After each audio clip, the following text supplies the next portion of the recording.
Hello everybody. Class 9th का first chapter क्या है? फिजिक्स का आपका मोशन है। और आज हम एक्सीलरेशन से क्या करेंगे, पढ़ना स्टार्ट करेंगे। तो सबसे पहले हम बात करते हैं एक्सीलरेशन क्या होता है। तो एक्सीलरेशन का मतलब होता है त्वरण। मतलब कोई ऑब्जेक्ट है वो कितनी स्पीड से क्या कर रही है, एक्सीलरेट कर रही है। मतलब उसकी स्पीड में इंक्रीजिंग, किस रेट से उसकी स्पीड में क्या हो रहा है, इंक्रीजिंग हो रहा है। तो जैसे कह रहा है कि एक्सीलरेशन ऑफ द बॉडी, मतलब एक्सीलरेशन क्या होती है, acceleration of the body is defined. मतलब किसी बॉडी के एक्सीलरेशन को हम डिफाइन करेंगे कि rate of change of its velocity with time. मतलब जो बॉडी है, बॉडी की जो वेलोसिटी है वो पर टाइम, मतलब पर सेकेंड किस रेट से वो चेंज हो रही है। मतलब एक सेकेंड में कितना बढ़ा, फिर एक सेकेंड में कितना बढ़ा, फिर अगले एक सेकेंड में कितना बढ़ा, फिर उसके अगले एक सेकेंड में कितना बढ़ा। मतलब आप कह सकते हैं कि हर एक टाइम में, मतलब हर पर यूनिट टाइम में कितनी वेलोसिटी उसकी इंक्रीज हो रही है, मतलब या फिर चेंज हो रही है। तो कह सकते हैं acceleration equal to change in velocity upon time taken for changes. मतलब change in velocity upon time. तो अगर वेलोसिटी टाइम, और मान लीजिए पहली वेलोसिटी क्या है, इनिशियल वेलोसिटी आपकी u है और फाइनल वेलोसिटी क्या है, v है। और ये u से v होने में उसको कितना टाइम लगा, t टाइम लगा। तो चेंज इन वेलोसिटी आपका क्या लिख सकते हैं, final velocity minus initial velocity upon time. तो जो एक्सेलरेशन होता है हम इसको a से डिनोट करते हैं, स्मॉल a से। तो v minus u upon t हो जाएगा, जैसा कि डेफिनेशन बताया गया है। तो एक्सेलरेशन क्या होता है, acceleration of the body, v final velocity of the body and u initial velocity of the body. उसके बाद t, तो ये आपका टाइम है, इसका यूनिट आपका सेकंड में होता है। और इन दोनों की यूनिट हमारी मीटर पर सेकंड और मीटर पर सेकंड। और इसकी जो यूनिट होती है हमारी मीटर पर सेकंड स्क्वायर। इसको निकालेंगे कैसे, तो देखिए कैसे निकालेंगे। ये एक्सेलरेशन है आपका और ये क्या है आपका वेलोसिटी है। तो वेलोसिटी का क्या होगा, मीटर पर सेकंड, और टाइम का आपका सेकंड। तो ये जब ऊपर जाएगा तो क्या होगा, ये आपका नीचे आएगा, तो मीटर पर सेकंड स्क्वायर हो जाएगा। तो ऐसे हम क्या करेंगे, यूनिट हम क्या करेंगे, फाइंड आउट कर लेंगे। इसके बाद the SI unit of acceleration is metre per second square, या फिर मीटर, ये डैश हो जाता है। तब अगर इसको ऊपर ले जाएंगे हम तो -2 का पावर हो जाता है, ये आपका नहीं रहता है, ठीक है। अगर ऐसे लिखते हैं तो ऐसे लिखेंगे, अगर आप पर हटा देते हैं तो सेकंड पर -2 का पावर हो जाएगा। इसके बाद next the other unit of acceleration, correct, the other unit of acceleration which are also sometimes use are centimetre या फिर पर सेकंड स्क्वायर। मतलब कभी कभी छोटा यूनिट भी यूज होता है कि सेंटीमीटर पर सेकंड स्क्वायर, या फिर ऐसे भी कर सकते हैं। मतलब जो भी होता है आपका हम कर लेंगे, जो लेंथ के जो आपके यूनिट्स होते हैं वो किसी भी यूनिट में हम कर सकते हैं, लेकिन ऐसे ही फॉर्मेट आपका होगा, भले लेंथ आपका छोटा हो या फिर मतलब लेंथ की यूनिट बड़ी हो या फिर छोटी हो। इसके बाद है यूनिफॉर्म एक्सेलरेशन। तो यूनिफॉर्म एक्सेलरेशन क्या होता है, यूनिफॉर्म का मतलब एक समान, और एक्सेलरेशन का मतलब कितना है उसमें चेंजिंग हो रहा है, the change in velocity per unit time. तो जैसा कि लिखा है कि a body has uniform acceleration, मतलब एक बॉडी है उसकी यूनिफॉर्म एक्सेलरेशन होगी अगर it travel in a straight line and it's velocity increase y equal amount in equal interval of time. मतलब कोई बॉडी है, जैसे पहले 20 मीटर पर सेकेंड उसकी स्पीड, फिर 40 हो रहा है, फिर 60 हो रहा है, फिर 80 हो रहा है। तो अगर इसमें हम चेंजिंग देखें 20 से अगर 40 हुआ है तो कितना हुआ है, 20 मीटर। यानी हर बार वो कितना का चेंजिंग हो रहा है, 20 मीटर पर सेकंड की स्पीड से क्या कर रहा है, वो उसकी चेंजिंग हो रही है। तो वही उसकी क्या होगी, यहाँ पे जो एक्सेलरेशन है हर जगह क्या है, यूनिफॉर्म है। हर एक सेकंड में कितना जा रहा है, 20 मीटर की चेंजिंग हो रही है। तो अगर इस तरह से आपका मोमेंट बनता है तो वो क्या कहलाएगा, हमारा यूनिफॉर्म एक्सेलरेशन होगा। और इसको अगर हम ग्राफ पे डिनोट करें तो ये हमारा क्या है, आपका लेंथ मतलब डिस्टेंस, और ये आपका टाइम। तो पहले आपका 20, फिर 40, फिर 60, फिर 80, और ये टाइम 1 2 3 4। तो 1 सेकेंड में 20 मीटर, 2 सेकेंड में 40 मीटर, 3 सेकेंड में इतना, 4 सेकेंड में। अगर ये देखें तो हमारा कैसा अगर ग्राफ आ रहा है, तो ये एक स्ट्रेट लाइन ग्राफ आपका आ रहा है। कौन सा आ रहा है, स्ट्रेट लाइन ग्राफ आ रहा है। हम जानते हैं यूनिफॉर्म मोशन में जो ग्राफ होता है हमेशा स्ट्रेट लाइन मोशन में जो ग्राफ शो करता है हमेशा एक स्ट्रेट लाइन ग्राफ शो करता है। इसके बाद है the motion of freely falling body is an example of uniform acylated motion. जैसे कोई बॉडी है, आप छत पे खड़े हो जाइए, वहाँ से हम क्या करते हैं, फ्री रूप से किसी बॉडी को अगर हम नीचे गिराते हैं तो जो एसिलरेशन होता है हमारा, वह यूनिफॉर्म एसिलेशन वहाँ पे मोशन होता है। यूनिफॉर्म एसिलेशन मोशन हमारा होता है जब कोई बॉडी फ्री रूप से क्या होता है, गिरता है। The velocity time graph of the body having uniform acylated motion is straight line. जैसे कि अभी हमने बोला है तो यहाँ पे दिया है, अगर वेलोसिटी टाइम ग्राफ में किसी बॉडी की जो यूनिफॉर्म एसिलेटेड मोशन होता है वो कौन सा ग्राफ शो करता है, स्ट्रेट लाइन ग्राफ क्या करता है आपका, शो करता है।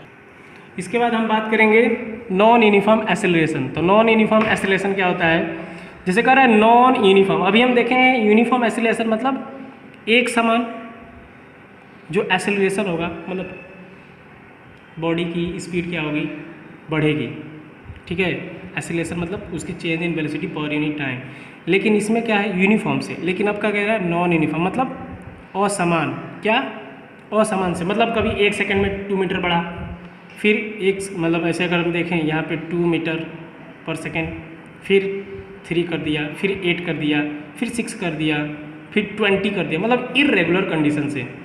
तो ये जो अगर नॉन यूनिफॉर्म एसिलेशन अगर होते हैं तो अगर इसमें वेलोसिटी टाइम ग्राफ अगर शो कराते हैं तो एक कर्व लाइन बनता है। कैसा बनता है, एक कर्व लाइन बनता है। ऐसे क्या बनता है, एक कर्व लाइन बनता है वेलोसिटी टाइम ग्राफ में आपका जो ग्राफ होता है। तो body has a non uniform acceleration, मतलब एक बॉडी है नॉन यूनिफॉर्म एसिलेशन करेगी if its velocity increase by unequal amount. मतलब उसकी वेलोसिटी इंक्रीज होगी तो क्या होगा, अनइक्वल अमाउंट आएगा, लेकिन टाइम क्या रहेगा, फिक्स रहेगा। मतलब उसी 1 सेकंड में कभी 3 होगा, कभी 4 होगा, कभी 20 होगा, कभी 50 होगा, मतलब ऐसे होंगे। तो ये जो आपका एसिलेशन होता है वो क्या कहलाता है, हमारा नॉन यूनिफॉर्म एसिलेशन कहलाता है। The velocity time graph for a body having a non uniform acceleration is a curve line. जो वेलोसिटी टाइम ग्राफ होता है नॉन यूनिफॉर्म एसिलेशन के लिए वो क्या होता है, हमारा एक कर्व लाइन शो करता है। इसके बाद देखते हैं most important topic, retardation. Retardation का जस्ट मतलब कह सकते हैं the opposite value of acceleration is known as the retardation. मतलब the opposite value of acceleration is known as retardation. मतलब क्या हो रहा है, मतलब वो निगेटिव वैल्यू आएगा, मतलब उसके अपोजिट। एक्सीलरेशन में क्या होता है, इंक्रीज होता है, लेकिन रिटार्डेशन में कोई वैल्यू हाई से क्या होगा, लो की तरफ जाएगा, डिक्रीज होगा, धीरे धीरे डिक्रीज होगा। तो रिटार्डेशन को हम डेक्लेरेशन बोलते हैं या फिर निगेटिव एक्सीलरेशन बोल सकते हैं, ठीक है। तो जो एक्सीलरेशन होता है वो एक पॉजिटिव एक्सीलरेशन होता है और एक निगेटिव एक्सीलरेशन होता है। तो जो पॉजिटिव एक्सीलरेशन होता है वो एक मतलब उसमें क्या हो रहा है, इंक्रीजिंग हो रहा है, लेकिन जो निगेटिव होगा वो इसी को क्या बोलते हैं हम, आपका डेक्लेरेशन जो है या फिर रिटार्डेशन, जिसकी निगेटिव वैल्यू आती है, मतलब हाई से क्या होगा, लो की तरफ जाएगा। लेकिन जो पॉजिटिव वैल्यू होता है वो क्या होता है, लो से फिर क्या होता है, हाई की तरफ चढ़ता है। जैसे if the velocity of body increases, मतलब किसी बॉडी की जो वेलोसिटी क्या कर रही है, इंक्रीज कर रही है, तो वो जो एक्सीलरेशन होगा क्या होगा, हमारा पॉजिटिव में आएगा, ठीक है। Next, if the velocity of the body decreases, लेकिन अगर बॉडी की वेलोसिटी क्या कर रही है, डिक्रीज कर रही है, तब एक्सीलरेशन क्या होगा, आपका निगेटिव होगा। और ये अगर निगेटिव आएगा तो ये हमारा क्या हो जाएगा, आपका रिटार्डेशन, मतलब उसमें कमी हो रही है। Retardation is the measured in the same way. कह रहे जो रिटार्डेशन है, जैसे एक्सीलरेशन हम लोग मेजर करते हैं वैसे ही करेंगे, उसी वे में मेजर करेंगे जैसे एक्सीलरेशन करते हैं। And that is retardation is equal to change in velocity. Retardation भी वही होता है, change in velocity and has the same unit of time taken. मतलब रिटार्डेशन अगर निकालना है तो जो आपका एक्सीलरेशन का आप लोग फार्मूला लगाते हैं, सेम वही फार्मूला क्या होगा इसमें भी लगेगा, बस प्लस और माइनस का क्या करना पड़ता है, यही केयर करना पड़ता है कि प्लस लगेगा कि माइनस लगेगा। इसकी जो यूनिट होती है वही होती है मीटर पर सेकेंड स्क्वायर, ठीक है। इसको अगर शॉर्ट फॉर्म में लिखे तो मीटर पर सेकेंड स्क्वायर, या फिर अगर ये कट करें तो मीटर सेकेंड ऐसे कर देंगे। नेक्स्ट है the negative value of acceleration shows, मतलब किसी एक्सीलरेशन का निगेटिव वैल्यू क्या दिखाता है कि the velocity of the body is decreasing, मतलब बॉडी की जो वेलोसिटी क्या कर रही है, डिक्रीज कर रही है। वही नेगेटिव वैल्यू एक्सीलरेशन का दिखाता है। इसके बाद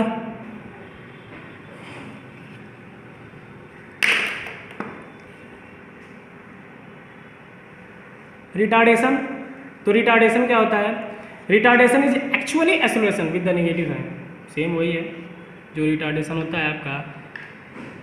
एक्सीलरेशन का जो एक्चुअली मीनिंग होता है, एक्सीलरेशन अगर हो तो पॉजिटिव होगा, लेकिन जो रिटार्डेशन होगा आपका क्या होगा, जो नेगेटिव साइन अगर आ गया, मतलब जैसे आप लोग एक्सीलरेशन निकाल रहे हैं, अगर वो acceleration -3.8 something metre per second ऐसे आ गया, इसका वैल्यू माइनस में आ गया, नेगेटिव में आ गया, यानी ये क्या है आपका रिटार्डेशन है। जैसे मान लीजिए, लेट्स सॉल्व द क्वेश्चंस। इसे कह रहा है when a car driver travelling at an initial velocity of 10 metre per second and apply brake and bring to the car rest in 5 second. मतलब वो कितना ब्रेक अप्लाई कर दे कि उसका जो कार है वो क्या 5 सेकेंड में रेस्ट पोजीशन पे चले आए। तो फाइनल वेलोसिटी क्या कर रही है, वो यहाँ पे 0 दे दिया है। तो इनिशियल वेलोसिटी क्या है हमारा 10 मीटर पर सेकेंड है, फाइनल आपका क्या है 0 है, टाइम कितना दे रहा है 5 सेकेंड है। तो अकॉर्डिंग टू एक्सीलरेशन हम क्या जानते हैं, final minus initial upon t. तो कहाँ गया ये, फाइनल आपका कितना है 0 है और इनिशियल कितना है -10 अपॉन 5। तो उसका एक्सेलरेशन कितना आया -2 मीटर पर सेकेंड स्क्वायर। अब देखिए यहाँ पे वैल्यू क्या आ गया हमारा, निगेटिव आ गया। क्या आ गया, निगेटिव आ गया। मतलब यहाँ पे जो ब्रेक अप्लाई हो रहा है वो रिटार्डेशन के फॉर्म में अप्लाई हो रहा है। ये कौन से फॉर्म में हो जाएगा हमारा, रिटार्डेशन के फॉर्म में हो जाएगा। इनिशियल वेलोसिटी दे दिया इतना, फाइनल वेलोसिटी दे दिया आपका इतना, और हम क्या जानते हैं according to acceleration final minus initial upon t. तो जैसे फार्मूला पुटअप किया गया, आपका क्वेश्चन लगा माइनस में आया। इसके बाद एवरेज स्पीड हम बात करते हैं। एवरेज स्पीड क्या होती है, तो average speed equal to initial velocity plus final velocity upon 2। जो एवरेज स्पीड होती है हमारी, एवरेज वेलोसिटी, वो क्या होता है, एक वेक्टर क्वांटिटी होता है। तो u प्लस वी या फिर v प्लस यू कहिए, कोई दिक्कत नहीं है, अपॉन 2। एवरेज वेलोसिटी को हम ऐसे डिनोट करते हैं, इनिशियल वेलोसिटी आपकी u है और फाइनल वेलोसिटी आपका v है। एक क्वेश्चन और है, कह रहा है driver decreases the speed of a car. मतलब एक ड्राइवर है जो कार की स्पीड को क्या करता है, डिक्रीज करता है from 25 metre per second square to 10 metre per second square. मतलब यहाँ से लेकर के पहले 25 होता है, 25 से कितना वो इतना डिक्रीज करता है 5 सेकंड में। तो टी दिया आपका 5 सेकंड। इनिशियल कितना है, इतना है, फाइनल आपका कितना है 10 है। तो बताना है क्या होगा। तो हम क्या जानते हैं, इनिशियल फाइनल माइनस, तो फाइनल माइनस इनिशियल अपन टी। तो फाइनल कितना है 10 है और इनिशियल आपका 25 है और टाइम आपका कितना है 5 है। माइनस करेंगे कितना होगा आपका 15 अपन 5 और ये माइनस आ जाएगा, तो -3 मीटर पर सेकेंड स्क्वायर। तो ये हमारा जो एक्सीलरेशन का वैल्यू आ रहा है वो यानी कि क्या कर रहा है, वो डिक्रीज कर रहा है। यानी कि जो कार में इतना स्पीड है, मतलब उसके कितना ब्रेक लगाना पड़ेगा, तो इतने पर मीटर सेकेंड स्क्वायर की एक्सेलरेशन से उसके ब्रेक पर क्या करना पड़ेगा, गाड़ी को अप्लाई करेंगे तब जाके गाड़ी रुकेगी। तो ये हमारा क्या हो गया, रिटार्डेशन हो गया, क्योंकि इसका वैल्यू क्या है निगेटिव आया है, इसीलिए क्या हमारा ये रिटार्डेशन है। सो मिलते हैं नेक्स्ट वीडियो में, जिसमें हम क्या पढ़ेंगे, graphical representation of equation of motion. Thank you.